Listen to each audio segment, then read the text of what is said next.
सत्ता की। लेकिन शुरुआत आज एक ऐसी खबर से करते हैं जो शायद खबर ना बनती तो भारतीय संसदीय परंपरा के लिए एक अच्छा और शुभ दिन होता।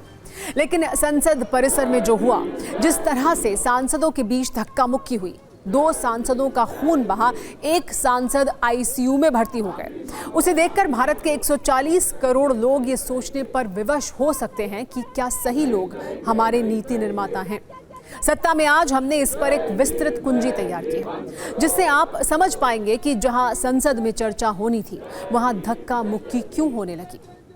दरअसल धक्का मुक्की वाली ये कहानी संविधान पर चर्चा और अंबेडकर का अपमान करने के आरोपों से शुरू हुई। राज्यसभा में अमित शाह के भाषण में अंबेडकर के अपमान का आरोप लगाकर कांग्रेस सांसद आज संसद परिसर में प्रदर्शन कर रहे थे। बीजेपी सांसद भी कांग्रेस पर अंबेडकर के अपमान का आरोप लगाकर प्रदर्शन कर रहे थे। बीजेपी का प्रदर्शन संसद के मकर द्वार पर था। UEN Jaipur is a perfect target for prospective students aspiring for good jobs, good education with future-ready skills. उनके हाथों में तख्तियां थीं जिन पर लिखा था गांधी परिवार माफी मांगो। यहां तक स्थिति कंट्रोल में थी, सब कुछ लोकतांत्रिक तरीके से हो रहा था। लेकिन तभी लोकसभा में नेता विपक्ष राहुल गांधी, वायनाड से सांसद प्रियंका गांधी और मल्लिकार्जुन खड़गे कुछ सांसदों के साथ सदन में प्रवेश करने लगे। बीजेपी के कुछ सांसदों ने मकर द्वार पर उन्हें रास्ते में नारेबाजी कर रोकने की कोशिश की। इस दौरान वहां पर धक्का मुक्की हुई। 2 बीजेपी सांसद इस धक्का मुक्की में गिर गए, उन्हें चोट आई। बीजेपी सांसद प्रताप सारंगी का आरोप है कि राहुल गांधी ने एक सांसद को धक्का दिया, जिससे वो सांसद प्रताप सारंगी पर गिर गए और उन्हें चोट आई। इसी धक्का मुक्की में बीजेपी के एक सांसद मुकेश राजपूत को इतनी चोट आई कि उन्हें अस्पताल ले जाना पड़ा, जहां उन्हें आईसीयू में भर्ती किया गया। पीएम मोदी ने उन्हें फोन करके उनका हालचाल लिया। दूसरी तरफ धक्का मुक्की में घायल प्रताप सारंगी से मिलने राहुल गांधी खुद पहुंचे। राहुल गांधी ने कहा कि उन्होंने धक्का नहीं दिया, जबकि बीजेपी के सांसद राहुल गांधी को कहते दिखे कि धक्का आपने ही दिया। आप ये पूरा वीडियो देखिए, फिर बयानों की बात भी करेंगे।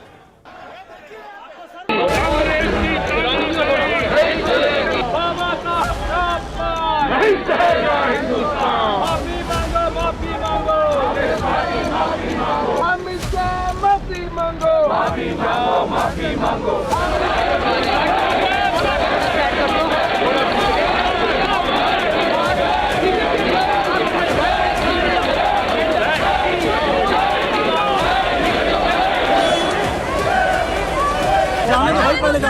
क्या हुआ?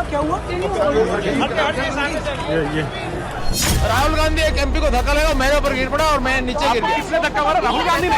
हाँ, राहुल गांधी। आपको शर्म नहीं आती है? क्या राहुल का शर्म नहीं आती है? क्या शर्म नहीं आती है? गुंडागर्दी करता है, बूढ़े को गिरा दिया। इसमें मैं अंदर जाने की कोशिश कर रहा था तो बीजेपी के एमपी जो थे वो मुझे ऐसे रोकने की कोशिश कर रहे थे, धकेल रहे थे और मुझे धमका रहे थे, तो वो हुआ है। हाँ, किया है मगर ठीक है, कोई मतलब धक्का मुक्की से हमें कुछ होता नहीं है। मगर ये एंट्रेंस है पार्लियामेंट हाउस की और हमारा अधिकार है अंदर जाने का।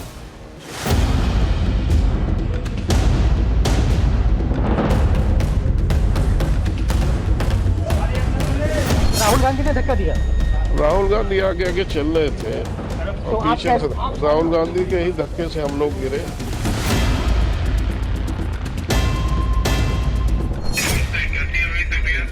सर ठीक है, अभी चक्कर से आ रहा है, घबराहट सी हो रही है। पूरी केयर करना, जल्दी बिल्कुल मत करना और सारे केयर कर लेना। इसी धक्का मुक्की पर कुछ वीडियो कांग्रेस की तरफ से भी जारी किए गए। इस वीडियो के जरिए कांग्रेस ये दावा कर रही है कि राहुल गांधी, प्रियंका गांधी और मल्लिकार्जुन खड़गे जब सदन में प्रवेश कर रहे थे तो बीजेपी सांसद और कांग्रेस सांसद आमने सामने आ गए। तभी प्रियंका गांधी और खड़गे को धक्का दिया गया। मल्लिकार्जुन खड़गे ने अपने सोशल मीडिया हैंडल पर यह वीडियो पोस्ट किया है। हालांकि इसमें धक्का मुक्की से ठीक पहले की तस्वीर है।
संसद परिसर में हंगामा हुआ, धक्का मुक्की हुई। इसके बाद भी मामला यहीं खत्म हो जाता तो ये समझा जा सकता था कि आवेश और उग्रता में एक घटना घट गई, लेकिन ऐसा नहीं हुआ। इसके बाद शुरू हुआ आरोपों का सिलसिला। बीजेपी सांसदों ने पूरी घटना के लिए नेता विपक्ष राहुल गांधी को जिम्मेदार ठहराया, जबकि कांग्रेस सांसदों का कहना यह है कि बीजेपी सांसदों ने राहुल गांधी, प्रियंका गांधी और मल्लिकार्जुन खड़गे के साथ धक्का मुक्की की, जिसके बाद ये पूरी घटना हुई। कांग्रेस सांसद प्रियंका गांधी ने तो ये तक दावा किया कि उनकी आंखों के सामने खड़गे जी गिरे, जिससे प्रियंका गांधी को लगा कि जैसे उनकी टांग टूट गई हो। इधर एक तरफ राजनीतिक हमले हो रहे थे, दूसरी तरफ बीजेपी ने राहुल गांधी के खिलाफ संसद मार्ग थाने में शिकायत दर्ज करा दी। बीजेपी सांसद अनुराग ठाकुर ने बताया कि राहुल गांधी ने शारीरिक हमला किया और उकसाने का काम किया। बीजेपी ने राहुल गांधी के खिलाफ धारा 109 के तहत हत्या की कोशिश और धारा 117 के तहत जानबूझकर गंभीर चोट पहुंचाने की शिकायत दर्ज कराई है। हालांकि इसके जवाब में कांग्रेस की महिला सांसदों समेत कई सांसद संसद मार्ग थाने पहुंचे। उन्होंने बीजेपी के खिलाफ शिकायत दर्ज कराई। सिर्फ थाने में ही नहीं, दोनों सदनों के अध्यक्षों को भी दोनों राजनीतिक दलों ने शिकायत की है।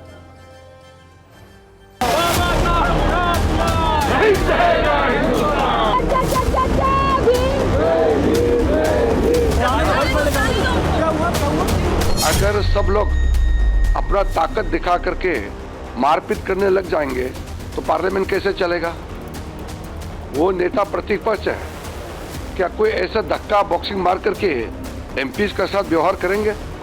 आज पहली बार इन्होंने प्रोटेस्ट किया, सबको रोक दिया और उसके बाद धक्का मुक्की और ये गुंडागर्दी, और अब सिर्फ अमित शाह जी की खाल बचाने के लिए ये अब इन्होंने साजिश शुरू की है कि भैया ने किसी को धक्का मारा। ये वो मेरी आंखों के सामने आप सब ने देखा होगा, खड़गे जी को धक्का मार के जमीन पे गिराया।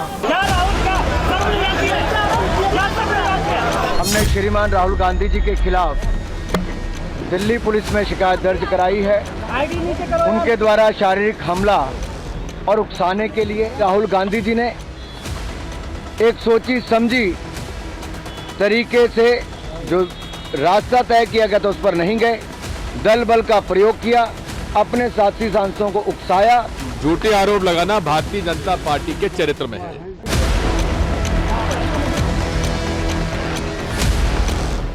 While protesting, it was a peaceful protest. I was standing outside just below the staircase of Makar Door. Something happened to me which I really feel disheartened. Leader of opposition of the Lok Sabha, Shri Rahul Gandhi ji, came in very close proximity of me, and I really feel uncomfortable. And he started shouting at me, which I felt is very unbecoming of a leader of opposition. मर्यादाओं की धज्जियां उड़ा दी गई, लोकतंत्र को तार तार कर दिया गया, कलंकित कर दिया गया। राहुल गांधी और कांग्रेस ने जो गुंडागर्दी की है उसका कोई दूसरा उदाहरण नहीं मिलता।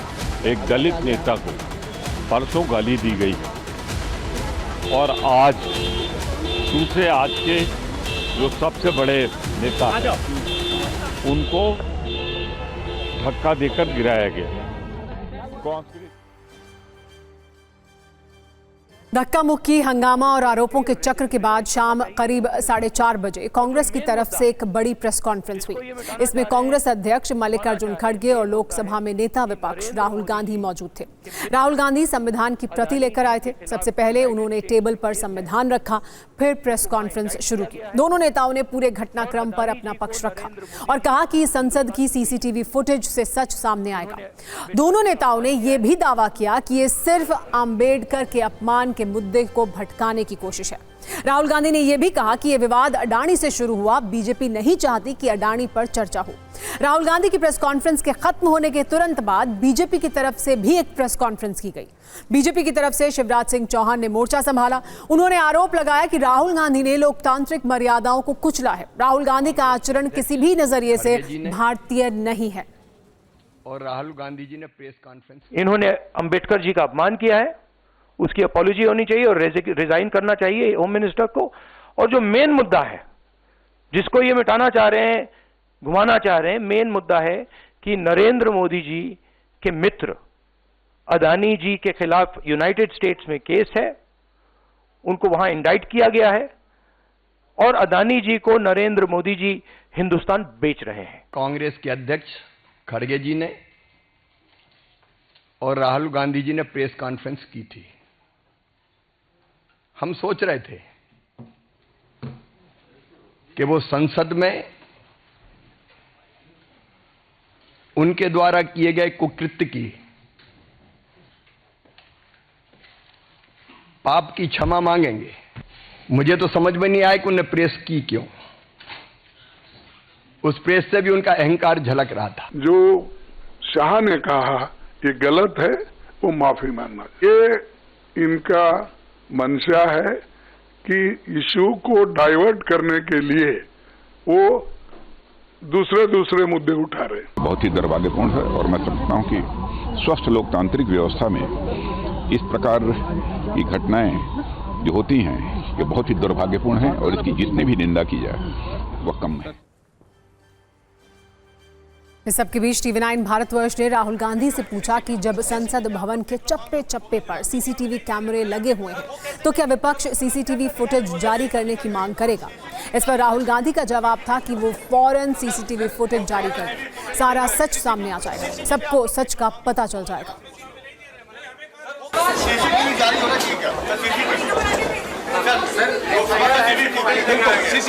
सीसीटीवी आप लोग देख लो, मांग लो। वो कैसे देंगे सर? उसके अंदर रियलिटी है। सीसीटीवी जारी होना चाहिए क्या? सीसीटीवी आप लोग देख लो, मांग लो। वो कैसे देंगे सर? उसके अंदर रियलिटी है।